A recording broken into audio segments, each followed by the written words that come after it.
Бројот на загинати во мигрантската инвазија од Мароко во Шпанија се искачи на 67, соопшти денеска шпанската влада. Меѓу нив имало луѓе кои се удавиле, но и такви кои го загубиле животот во стампедото, додека се обидувале да ја минат границата и да влезат во Сеута. Шпанија објави дека поставува и заштитна бариера долга 500 метри, долшо градата кај плажата Ел Тарахал.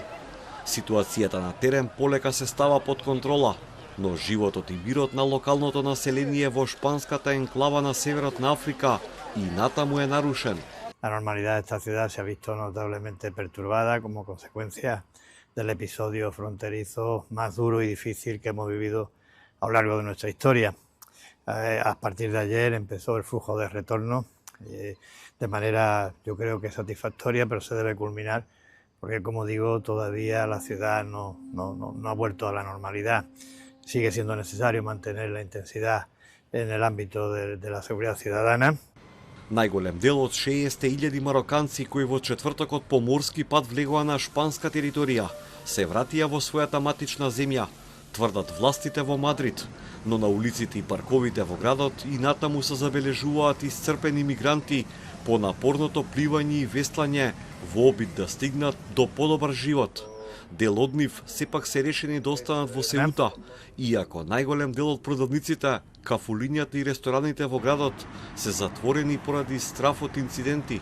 Bueno, toda esta gente la verdad que están en mala situación. Hemos entrado aquí, no nos dan comida, se han cerrado todo para que nosotros no podemos comprar algo de comer ni nada para que nos salgamos a nuestro país, ya me entienden. Pero aunque se cierran, aunque pueden, plan que esté cerrado todo, nosotros nos vamos a quedar aquí con hambre o sin hambre, ya me entiendes. Porque no... Најновата мигрантска криза беше причина за протести пред амбасадата на Мароко во Мадрид, каде стотици шпанци изразија револт поради последниот инцидент кај Сеута, вејки знамиња и носејки транспаренти со порака: тргнете ги валканите раце од Шпанија и Шпанија не е на продажба. Последниот мигрантски инцидент го оценија како инвазија и сметаат дека го загрозува нивниот национален идентитет, а дел од нив ја лоцираа вината и во премиерот Педро Санчес. Y ante todo amo mi país, y amo a mi familia, amo a mis amigos, amo a mis compatriotas. Y creo que esto no es una cuestión de partidos políticos, es una cuestión de identidad nacional, de soberanía nacional. Y ni Ceuta ni Melilla han de ceder, y mucho menos Canarias. Es una invasión ya premeditada y aceptada por Sánchez, que es el mayor traidor que ha tenido España, que está vendiendo España. Шпанскиот премиер Педро Санчес го осуди пробивањето на границата, опишувајќи го како кршење на територијалниот интегритет на Шпанија.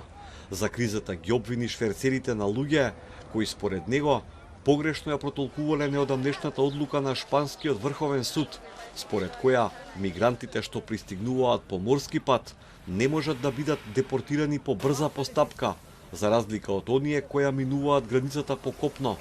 Председателката на Европската комисија Урсула фон дер Лајен изјави дека сликите од Сеута се неприфатливи.